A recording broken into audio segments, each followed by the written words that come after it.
Hello and welcome to week 4 of the Wall of Stitches crochet along, and this is your second piece of this week. So this is piece 8, the Alpine stitch.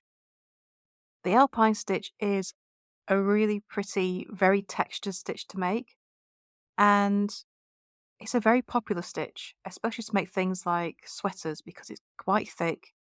It's very warm, but it's also very easy and quick to make. So to start this piece, you're going to need a foundation chain of 67.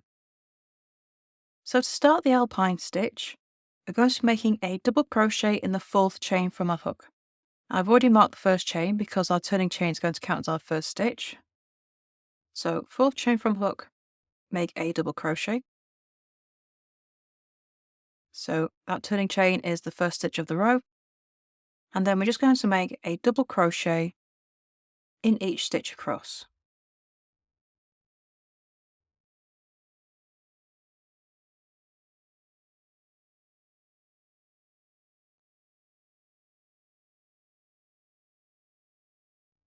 So row 1 of the Alpine stitch is just all double crochet in every stitch.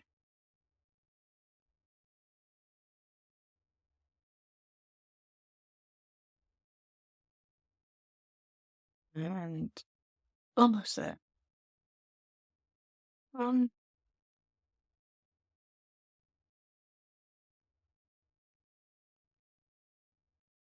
and double crochet in that last stitch as well. Okay, row 1. For row 2, we're going to turn, chain 1. Make a single crochet in the first stitch of the row. Just going to pop a stitch marker in. And then make a single crochet in every stitch across.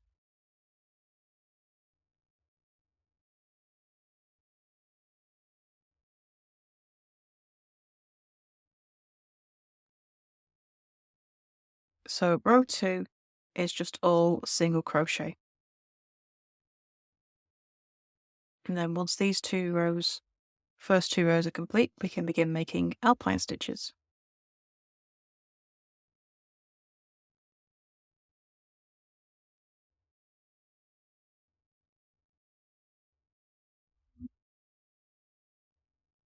And then make a single crochet in the top of the turning chain, which is the last stitch of the row. Okay, and then we can turn. Okay, so row 3, we're going to start our Alpine stitches. So turn, chain 1. Make a double crochet turning chain in the first stitch. I'll just move the stitch marker up.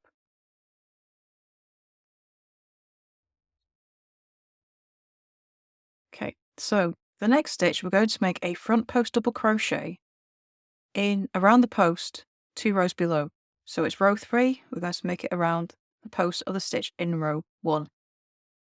Okay, so this is the second stitch, we work around the second post.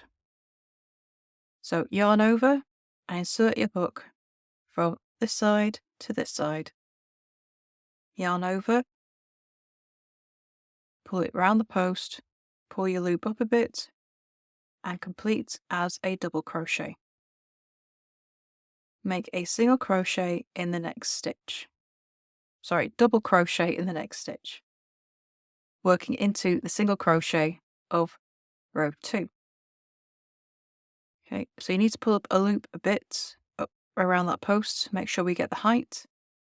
So you will have a bit of a loop here. Okay, and that's your repeat. Front post double crochet, double crochet. You do that all the way across. So our next stitch is a front post double. So above this stitch is where you've made the double, front post double around the next stitch. Pull up that loop a bit so we get some height, then finish as a double crochet. Double crochet in the next stitch across.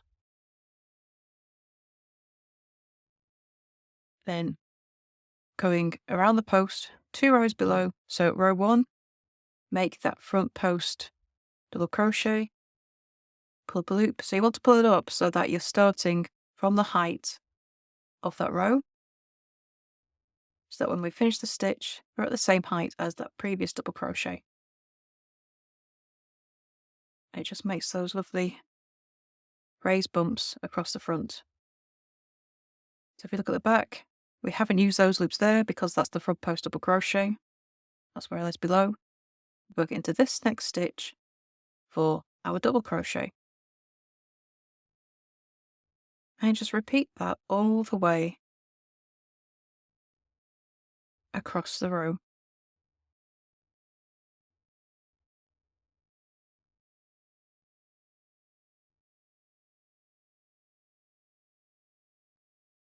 Okay. Front post double, pull up that loop, and finish as a double crochet. And double crochet in the next stitch. So 2 stitches left, front post, double crochet, on the next one, and then double crochet in the last stitch of the row. And there is row 3. So now we turn, chain 1, make a single crochet in the first stitch of the row.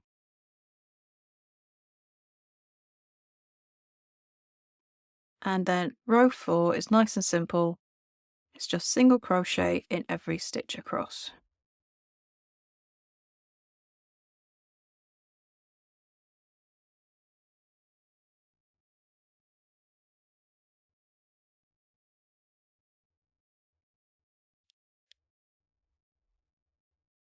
And this sets us up for our next row. So all the texture of this stitch is going to be on one side. All of your front post stitches will be made in the odd numbered rows, and all the even numbered rows will be your single crochet rows. Okay, so that's row 4. Row 5, turn, chain 1. Make a double crochet turning chain in the first stitch.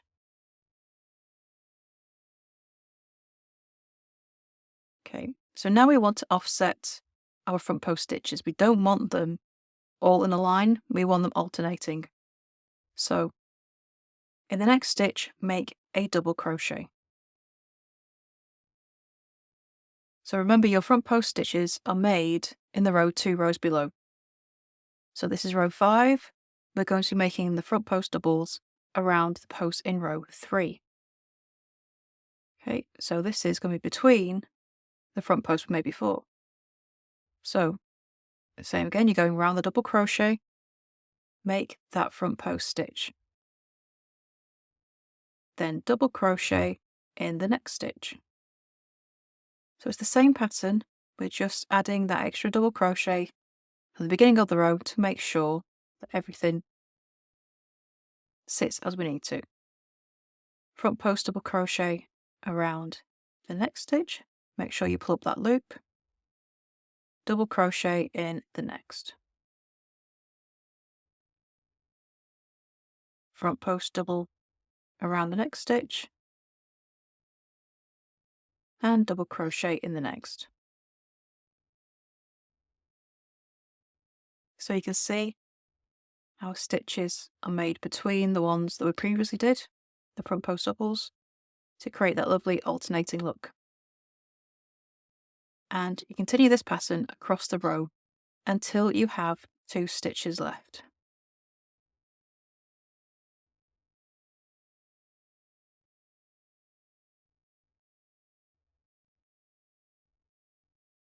Okay.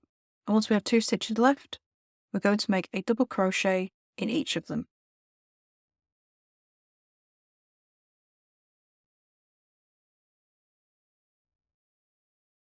And that's row 5, the Alpine stitch. So to complete your Alpine piece, you're going to be doing another set of repeats. So that's rows 2 to 5. You're going to repeat those one more time until you have 9 rows in total.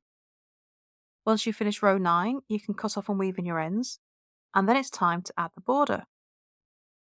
So for this piece, you're going to have 65 stitches across the top and bottom, make 1 single crochet in every stitch. Down the sides, you're going to be making 1 single crochet into the side of each repeat of rows 3 and 5, and 2 single crochet into the repeats of rows 2 and 4.